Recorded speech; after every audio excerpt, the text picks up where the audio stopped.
listen. Never in my life associated the word boring with baseball. We know what's up. Me? Yeah. Famous? Yeah. And I'm like giddy over there smiling like, we're about to win this shit. Did everyone give you crap? Give me a good host story. I'm not picking it up. We both love the game. We talk about it every day. Can't get enough baseball. Having some popcorn, you're fooling around your phone. I'd have to wait in line for 3 hours. Hang on, because it's about to be a wild ride. Amiel, who would I rather have on the podcast right now? Who would I rather be talking to right now? Mike Hazen. False. It's a fact. He's on every week. When I talked to Mike Hazen, I said there's nobody I'd rather talk to right now. But right now, there's no one I'd rather talk to than you. Oh, that's unbelievable. That is so nice. It makes a smile on your face. I mean, it's true. It's true. I mean, I mean it when I talk to Hazen. I mean it when I talk to Tori. I mean it when I talk to you, especially the fact that, a little behind the curtain, you had just promised me a baseball isn't boring night in Arizona in September. I don't know that I have the I'll definitely put a plug in for that. I'm not sure I have the authority to do that yet. I don't feel like the three main players, except for maybe the owner, the three main players in this equation, I think would all be on board for the baseball's and boring night. Right? Correct? You would agree with that. Who's that? Tori, Hayes? Yeah, you. Me? Oh, I'm a main player. Nice. Yeah. Okay. So I feel like there's a lot of momentum storming in. I also feel You're like gonna have to remind me because I'm probably gonna forget about it once we hang up this call. Believe me, I'll remind you. I also feel like, so I did get a message after we were talking about my tattoo. I did send the picture of a tattoo to a major league manager, and that major league manager said if that major league manager won the World Series, they would also get the baseballs and boring tattoo. It was not your manager. You can rest. It wasn't. You thought it was for a second. Wasn't the manager who was caught on CBS wearing his Buffalo Bills hat? No. I don't think Tori doesn't have any tattoos. I mean, things that you wouldn't know. So I don't know. No, he had a small. I think he either got it removed. He has like a small clover on his ankle. Do you have any tattoos? I do not. No. Oh, well, so that manager, I can't name him. You can guess, but but you could be the first front office person to make that commitment if you want.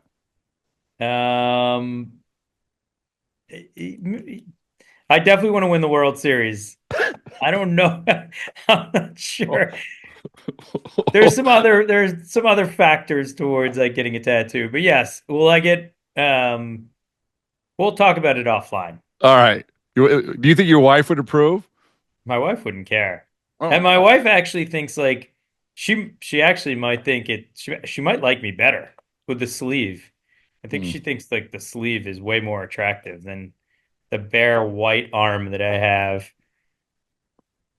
I'm telling you. I'm telling you. Hayes already has tattoos. So anyway, enough of the tattoo talk. Enough. You just most importantly, I really appreciate you jumping on this podcast for the first time ever, I think. Yeah, it is. I've been trying to get on, obviously. It's been such a hard podcast to crack since every week you ask. I go into Mike's office and somehow he closes the door and tells me he's got to get on Baseballs and Boring. So, fortunately, you've asked me to come on. So I think having me. I think we have 3 images of podcasts that we've done. There's a window in the background, and you have your face pressed against it. Yeah, that could be. That definitely happens. But the last time I think Hazen was on, he's like, "Hey, listen, my staff. I think I'm paraphrasing it. My staff is listening to Baseballs and Boring too much. Maybe they should be doing more work." I think that. Yeah, he might have said that. That wasn't very accurate, though. What, the part where you should be doing more work? No, yeah, of course. We listen to Baseballs and Boring all the time, but we also do our work. All right. So here, let me play this for you real quick. Ready? Here we go. Mhm. Here we go. Le baseball n'est pas ennuyeux. What does that say? You hear that? You hear that last I week? couldn't be, I heard it was French, Ready? All right, let's but I play it couldn't again. really Let's hear play it. it. Let's play it again. Le baseball n'est pas ennuyeux. I got to put it closer. I can't All hear right. it. All right, here we Or go. louder. All right. As loud as it goes. Le baseball n'est pas ennuyeux. The baseball is not boring. Right. I mean, come on. Yeah. You could have guessed. Well, I knew it was the baseball isn't something, and then I figured the last word wasn't boring. And now you so you were just in France, Yep, I was in Paris. just in Paris. Just in Paris. You don't mingle with the riffraff of the suburbs of Paris. I was going to do baseball isn't boring from Paris, right in front of the Eiffel Tower, but you wouldn't let me do that. So That's inaccurate. Of course, I would. I couldn't get a good enough connection. The stickers. I don't know if they. I like to think that they think it's art if you put baseballs and boring stickers on the Louvre and the Eiffel Tower and things like that. But I don't want to get you in Baseball trouble. isn't boring was in France. You know that, right? Oh, Because oh, it's on my water bottle. wow. Did anyone comment on that? No, I didn't get any. The baseball isn't boring in just, just, just because you do a French accent and say it in English, it doesn't really translate. Anyway, all right. Well, welcome back, and I'm glad that you got a chance. It's important that we have vacations because I remember, back when I think we went to who did we went to like a birthday party. I think you were there way back, and it was like, yeah, this is like the week after Christmas. Nobody does anything. We all know nobody does anything. Everybody, baseball has the whole week off. That's how it is. Remember those days? Remember that? Yeah, I do. I mean, I don't remember whose birthday party it was. It would strike me that it was probably Theo's. No, it's because Ben Sherrington's. Oh, Ben's. Okay. Yeah. Yeah, I know their birthdays are usually around this time, but yeah, it's actually seemed, obviously we signed somebody right around Christmas time, but it seemed like everybody went on. People I know around like teams, agents, where they were on vacation, and so there's like, even though there was a lot of you know some sort of discussion potentially internally with your staff on trades or something like that, it seems like there's this week 7 to 10 days. It should just be considered a dead period to some degree because nobody's really doing anything. And it was probably the first time I went some extended period without talking to Mike. Mike was in New Zealand, and Fitz was back. Mike Fitzgerald, our other assistant GM, was back here, and Tori was back here. And I think we went 7 days without talking, which is pretty refreshing to some degree. Oh, it has to be not talking to them, but like the part about like not having to worry about like checking Twitter or trade rumors and seeing like what you were potentially missing. So when you get dropped back in the United States, does it immediately, as we sit here, you're a week into the January, is it now okay? Does it feel like all systems go again? Yeah, it feels like things pick back up. It feels like everybody kind of felt like we need a break, and now things are picking back up. All right, let's go back because you mentioned that you did make a signing, make a move. Congratulations on making a signing, making a move. That was Corbin Burns. So thanks to Peter Gammons, I figured out that Mike Hazen was out of the country. Now I know you were out of the country, right? Well, so I was actually in Boston. I was leaving that Saturday afternoon, or evening actually. We signed Corbin on Friday night. I can't remember the exact date. 27th, I guess it was. Mm-hmm. It was actually at the Celtics game that night, and then so we signed. But yeah, I mean, it was probably happened over the span of that week, and then that Friday night was the It's kind of the putting the finishing touches on it.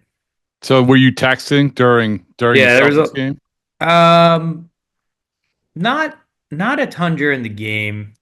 Most of it happened later that Oh, evening. later that night. Yeah. Oh, okay. Um, Well, you got to remember there's also a different time zone. yeah, I figured that. Yes, I understand that. I mean, yes, but I do. If you can, as much as you can, because listen, we like this sort of stuff. We like the path that leads to this. I'm not going to lie to you. So, uh, as much as you can, talk to me about how that was, because as you said, Hazen was like he was out of the country, right? He was out of the country. Yeah. So I'm not going to get into the details of like who is talking to who on from a negotiation standpoint and No, everything. you don't have to do that. You just have to. No, that's fine. Just talk about everything else. Um, it's I don't think it was a secret. Obviously, there were articles written about Corbin Burns wanting to come here. We had kind of heard it during the year, towards the end of the year, that he'd been flying home, I think, and at times when he was with the Orioles to just, see he had his wife was pregnant, and then he had two twins that were born. I'm not sure exactly when, but some point during this off season, I believe, or during the season, and so we kind of heard through intermediaries and other players and stuff that he lives here, he wants to play here. A lot of people um, knew him, and you know, obviously facing him, whether it was with Milwaukee in the playoffs last year or during the years, and then not, watching him from afar. I mean, he's a true number one. He's an ace.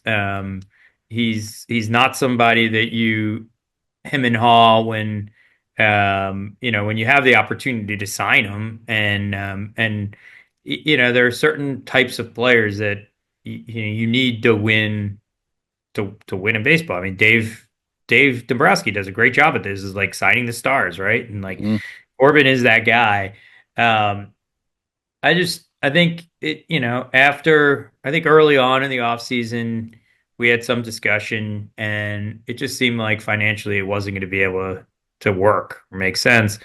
The longer things kind of were out there, and there was some more motivation on our side, and credit Ken and Derek, like they were the ones that really stepped up. And Ken, our owner, his commitment to winning is I mean, he's just so intense. And he was, the longer he sat out here, well, what's the price going to be? Like, let's try to start be doing ourselves a disservice. We have a player who wants to come here, and obviously we should find out what that's going to cost, especially since he lives here. And so, we did that, and that process was accelerated the week of Christmas.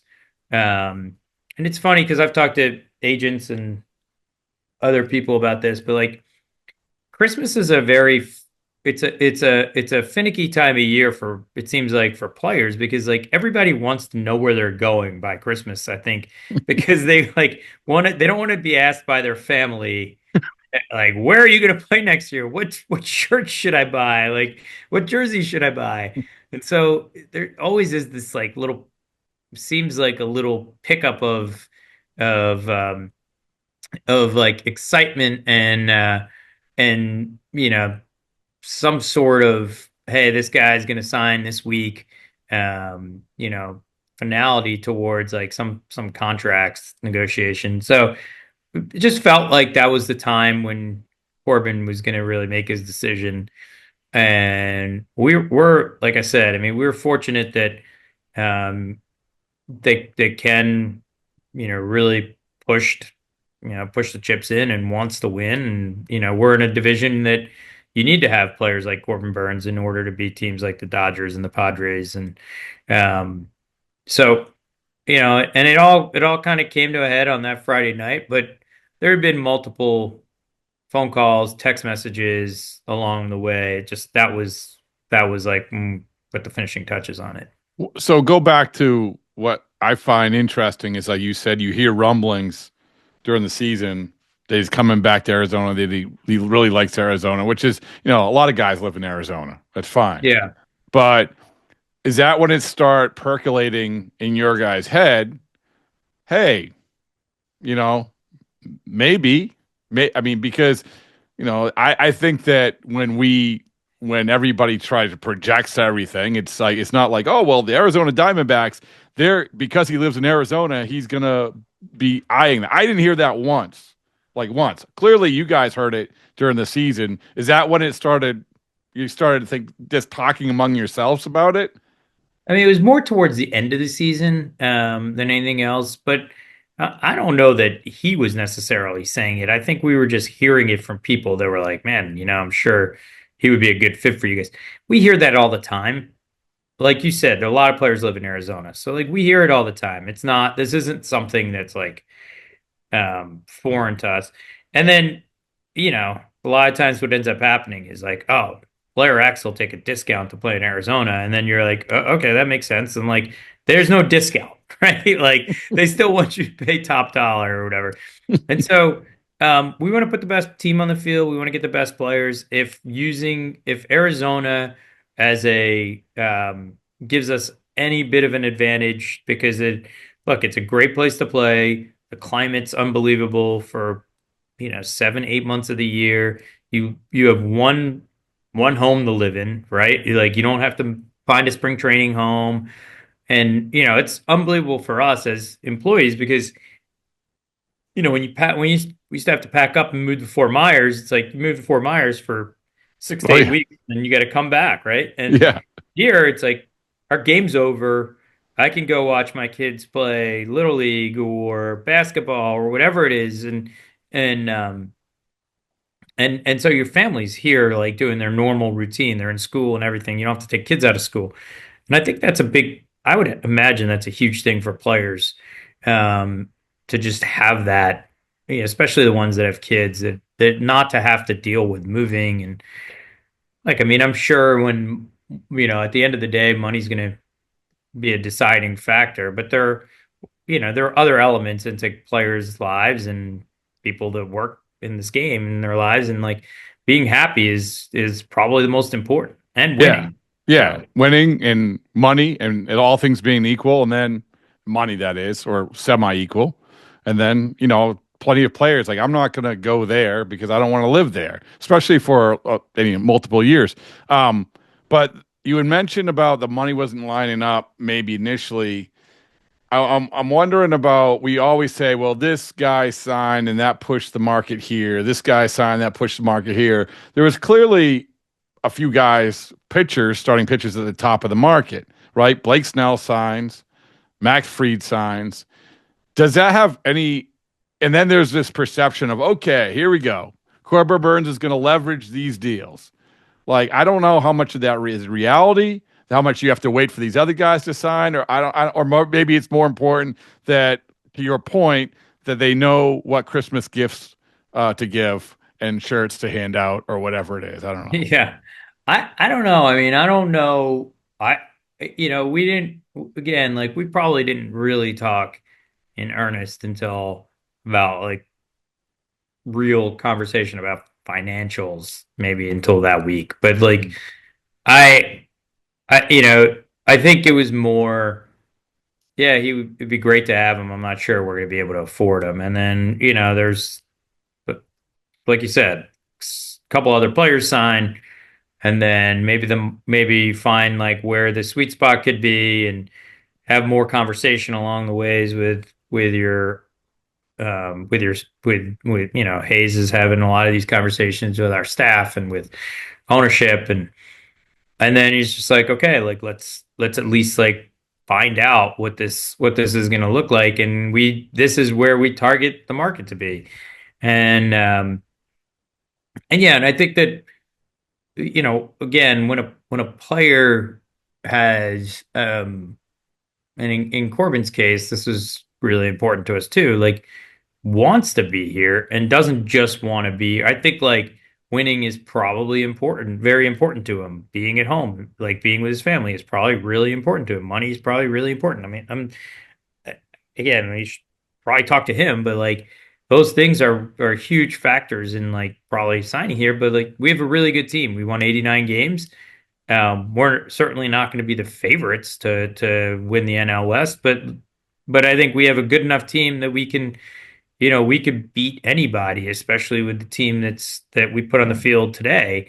And in years past, before we got to this point where we were a team that was knocking on the door in playoff contention for the last few years, I think players wanted to play in Arizona, but winning was so important that they may not have seen us as a destination that can get to the World Series or win the World Series. And we still have a lot of work to do to win the World Series, obviously. But I think more players are recognizing that this is not only a destination for you to just be comfortable and play here, but also like be very competitive and win and like play a different style, a really exciting style of baseball that a couple of years ago we were able to showcase in the playoffs that got us to the World Series. And then I think lastly, I also think Torrey's a huge part in this. Like Torrey's obviously you've had him on the podcast before, but like he's such an not when you think about like not just a great manager execution wise and everything, but just such a great human being that I think the care and love he shows for each and every player is so important that I think like their relationships, and a lot of players hear about it, their connections and relationships that they have with him, I think also is probably part of the driving force to why people have some interest in wanting to be here. I'm not going to argue with you. Congratulations. But hold on, screenshot. There you go. In case people are listening, Amiel just held up the baseballs and boring. What is it? Yeti? Yeah. That's right. We should just make those. Like, it's great that you can. I'm going to change it now to this side. Oh, to the Diamondbacks, logo. You don't have to. You guys got enough buzz. We need more buzz. So, this is a big picture rant / question / I want your opinion on it. I've been a big proponent of like, if you get in the world of free agency or roster building, you mentioned in passing the importance of having the alpha, the guy, like the guys, right? And going out and getting a guy like Corbin.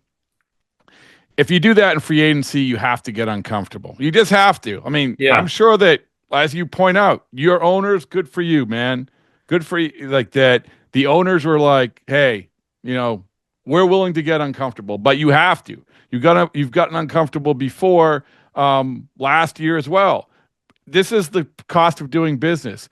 What's frustrating to me, and I go back, I tweeted this quote from Andrew Friedman in 2016. If you worry about the value too much of setting the value of a player, I'm paraphrasing, you're always going to finish third in getting the free agent. I feel like in baseball, there's almost more than ever, they're setting price points. And you don't have to name names or identify teams, but I don't know, you've been through this. Do you feel that way? Like, do you feel that as many teams are willing to get uncomfortable to get the players that are going to actually help you win a World Series? Or is there more of sort of like, we're going to set the price point and then, if not, then we'll just move on to the next guy? Is that a stupid question? It's hard. It's hard to say what other teams do. I mean, I agree that getting uncomfortable is part of, especially when you're signing like big free agents, like we're talking about, right? Like, and it all starts with ownership. Like ownership has to be committed to understanding that, and we're fortunate that our owner understands that, and like that, there are pitfalls. We've made a lot of bad free agent signings along the way. We made some good ones. So like it's much easier to just, obviously get those 0 to 3 players, like build them up through your system, like, get them through arbitration, have but have like a team that's of like a, 3, 4, 5 pluses, and then sign a couple free agents here and there, and not spend a ton of money in free agency. And it's like you're not really rolling the dice, so to speak. I want more people to roll the dice. That's what I'm saying. It's like, and look, I mean, we're not rolling the dice on every turn. Well, you're not. Listen. Rolling the dice on the point. I guess what I'm saying is that when you identify a guy that you feel convicted in the guy. You know that is a key part of the foundation, because you need foundational players, right? All these other 100%. guys, talent is great, but you need foundational players to build around. When you identify a guy, sometimes it works out, sometimes it doesn't. I'm going on a rant. I apologize, but that's just. But no, it's no different than, look. I mean, we signed. We believed in Corbin Carroll. Corbin Carroll is one of the best, not only like best players, but like one of the best players in the games, but one of the best like human beings. And like we signed Corbin Carroll to a $100 million contract. I think he had less than 100 plate appearances before when we signed him, and it was the largest contract at the time for any player that had that fewer plate that amount of plate appearances. And yeah, that's a little bit uncomfortable, right? But like we believed in that. You were convicted. Yeah, and it was we see Corbin as a foundational player. I think that's what you have to, like, when you're gonna get uncomfortable, you have to do it for those types of players. Totally agree. And look, I think that goes for trades too. I mean, like, it's no different. You guys just don't see that side of it. But there's a lot of times where you're just like, I don't want to get rid of this player, right? And but in order to get whoever, whatever like ace or like the foundational piece in your lineup is going to be out there, like I'm going to have to get rid of a couple prospects that I don't feel good about doing. And a lot of teams sometimes won't do it, and the team that's willing to pony up usually gets the player. And so it's probably no different than free agency, because nobody wants to trade their prospects. No, it's the hardest thing for teams to do. But in order to get really good players, you have to do it. But you're right. I mean, it is the hardest thing, because you draft them, you develop them, you see the best in them. And you went through that. I mean, you went through that as a guy who did all of that, like before you even got into this job, which pays you a lot more money. So but you did that with the Red Sox. I mean, you were at the precipice of that group that ended up winning, World Series. And I would imagine there were teams asking for those guys, right? Every year. Yeah. And Ben did an unbelievable job of like not trading Mookie Betts at the time. And look, I mean, I think like, yeah, you hold on to maybe certain players that may not have made it that you could have traded, but you also held on to certain players that you felt really I mean, the biggest key is to and some teams are unbelievable at doing it, is like find the players that you really truly believe are going to be the stars and are going to be like great big leaguers or really good big leaguers, and then hold on to them and don't trade them at any cost to some degree. And then, if there are prospects that maybe, like we did it, I feel like we did a really good job in Boston. Ben did a really good job in Boston of keeping the guys that he knew were going to be a part of that core that helped the Red Sox win the World Series in 13 and 18. So, speaking of identifying guys, you also identify a guy like Josh Naylor, right? This is the flip side of it. But you identify this is the right guy, this is the right guy, this is the right guy talent-wise, club out, because that's another big part of it. I feel like you guys have had from afar, and not only because you are the only team I know that has matching sweatsuits on the road, that you have really good culture in that clubhouse, which, by the way, is accurate. It's true. Congratulations on that. Yes, that's a Tory thing, but yes. Is it all right? All right. Extensive podcast with Zach Gallen about wardrobes. Go check that out. But this is another part of it. You need talent. You need to fit the position, but you also need the right guys. So when you talk about Josh, like what went into that? Yeah, I mean, look, he was coming off a big season. Obviously, Cleveland was willing to talk about him. We felt like he was going to be. Look, we had. It was hard to say we were going to lose some parts of our lineup that had a huge clubhouse presence, a huge makeup presence, some fire and some ability kind of give us a little bit of a spark to some degree. And we felt like Naylor and the work we've done on him, people we knew that knew him, like gave us that. He's a threat in the middle of the lineup. He's still pretty young. He was obviously, you saw him through the postseason, and he's been on the big stage, and we just felt like it was obviously it's 1 year, and we'll see what happens after that. But we had, for this next year, which is a really important year for us in 2025, like having that presence in the middle of the lineup, another bat in the middle of the lineup was going to be really important for us. And a lot of times those guys aren't available. And if they are in free agency, it's going to cost you a lot more than 1 year. And so, yeah, like it was a trade that we really liked the players we gave up, the player and obviously the draft pick. But we felt like in order to get somebody like Josh, we had to. You were convicted. Yeah, and we had to feel a little uncomfortable, which there were a lot of, including me. We had a lot of discussion about it, like who should we give up in this conversation? But Cleveland was dug in, and they always really liked Slade, and Slade's going to be a really good major league pitcher, and I'm sure they're going to do some pretty good things to him.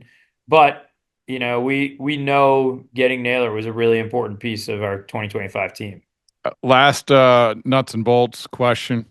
I would imagine that relief pitcher is next on the to-do list. How do you feel about that as we sit here right now, having come back from Paris and being thrown back into the world of the United States baseball transactions? We still have a lot to tackle. I mean, getting a reliever is a piece of it. If we can find the right reliever. Look, I mean, we had some ups and downs in our bullpen, but we have a couple of young pitchers down there, Justin Martinez, and who is kind of emerged as our closer in the second half. We traded for Puck, who was dominant, probably the one of the more he for 2 months the stretch that he put together for us was really important. Mm-hmm. Kevin Ginkel's been a huge part of our relief corps. Mantiply.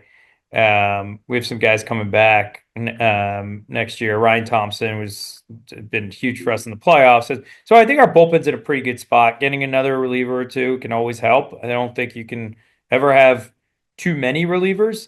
And there's other pieces. There's ongoing trade talks with a lot of teams on different things. So we have a few things that we need to tackle. I think the things we feel good about right now is that, the top of our rotation with Burns and Gallen, I think we have two guys that are, and Merrill, and Erod. I mean, I think we have, and Montgomery, we have a group of pitchers that we feel really good about with our starting pitching. And then we have Bott and Nelson that were really good for us down the stretch as like two young pitchers that are taking a step forward. So it's nice to not have to worry about the starting pitching right now. And maybe, to your point, focus a little bit more on relievers. Especially when they're going to make all the starters go 6 innings. So, well, way to be ahead of the curve. Yeah.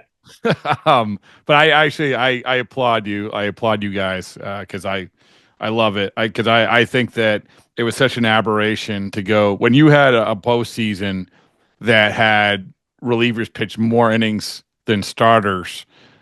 We can't get sucked into that. I think it was an aberration. I think that you need the guys, much like Texas needed the guy, much like you needed Zach Gallen to go over 240 innings to combine. Like, you need those guys, and you need the depth to get to those guys. So, yeah. Look, I mean the Gallen Merrill fought during that playoff run they were. I mean, our bullpen was really good. Don't get me wrong, and they came in and got some huge outs. But without those 3 starting pitchers, we don't get to where we got to. I mean, they were instrumental in driving us to the World Series. Yeah, and conversely, Texas the same thing. Not to open a wound, but like Evaldi and Montgomery, same thing, right? All right, last thing. Give me a good scouting story, if you can. So give me a good So you were one of the straws that stirred the drink when it came to drafts. You've been through a lot of drafts. It was a very short straw that stirred the drink, not just physically, but no. I was a part of a group that was we had it started with Theo, obviously pushed to Ben, but we had good group of scouts. They still do in Boston. And we had a really good process. I think the one thing I always look back on that is probably people always say what was one of your biggest regrets, and I always say waiting till the 5th round to take Mookie Betts, because I still remember there was there's so much, our guys loved Mookie, and I'm not just saying that now, but they did. We had Danny Watkins obviously did a great job. Tommy Allison loved Mookie.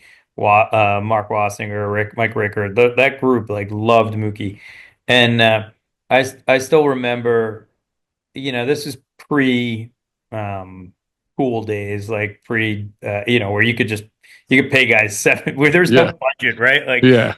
Theo was great at that because he always said if you like them, they're this good, we should just pay them, right? And so, anyways, I think we were planning on taking Mookie in the 4th. And looking back on it, I remember reading the reports afterwards. We probably should have taken him in the 2nd.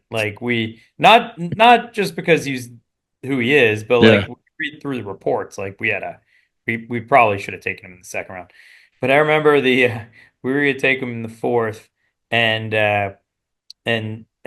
someone comes in and says, "Oh, we can sign Noe Ramirez right here." And Noe was great. Noe was a college Friday starting pitcher at Cal State. Major league play, pitched in the major leagues, yeah. Yeah, and college pitcher, who we thought, was downside was going to be a reliever, and I was the scouting director at the time, and so I was we literally had Mookie as our guy to take, and I was all right, let's. And we knew there were only a couple teams on Mookie, there wasn't.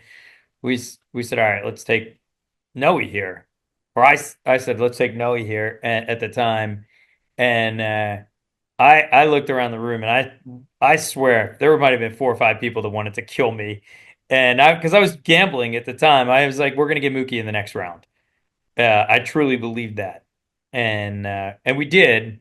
But if you think about it, it really could have changed the landscape of Red Sox history. But you know what teams are in on them, so you're sweating every time those teams come up. You're sweating. Yeah, and there were only really 1 or 2 teams that we were nervous about. Yeah. Yeah, I mean, people remember 160 pounds, second baseman. So he was okay, but the other thing is Mookie that year. If Mookie played in Atlanta, he probably would have been scouted differently. But there was a lot of rain that year in Tennessee, so a lot of his games got rained out. He played into the state finals in basketball, or deep into and then he rolled off the basketball court and then came playing baseball. So he wasn't scouted as heavily as maybe he obviously should have been. And then our guys did a great job with him. And then he was signed to go to Tennessee, and they had a change in their staff at the time, and so there were a lot of the stars were aligning for us once we got him. But yeah, that was part of, I think, the reason why he slipped to the 5th round. Real quick, right? No, real quick. Do you think that that he would have been scouted differently now? Because obviously, there's so many ways to measure stuff, And Yeah, I think there would have been a lot more. I can't remember. I know we went to East Coast Showcase. I can't remember what he did in the summers, but he clearly would have had. He would have popped on some different bat evolve metrics that we didn't necessarily have. Did you know that he bowled? We did know he bowled. You We did? actually talked about how he was obviously he bowled perfect games. He's been bowling his whole life, but like we talked about how the repetitive nature of like bowling like is kind of like be like there's got to be some muscle memory that goes into that to be able to do that every time, repeat your bowling stroke all the time. That has to correlate to baseball. That's we true. didn't know how, but we figured it had to correlate to baseball. It seems like a good idea. Hey, now you can have guys like scouring bowling alleys. Hey, I appreciate it. And I'm not just saying that because I do want a baseballs and boring night in Arizona. But I appreciate you guys. You guys are the best. So keep up the good work. Yeah. Thanks for having us on, and thanks for having me on. And obviously you're always a welcome here. Even if we don't have a baseballs and boring night, we can have you out and do baseballs and boring in the pregame. Oh, listen, that porch is right behind you. One of the great spring training conversations happened last year on it. Oh yeah, which one? Yeah, when I was walking around your complex and Hazen said, "Come up here, I need to do a podcast." All right, well, all right, we'll see you.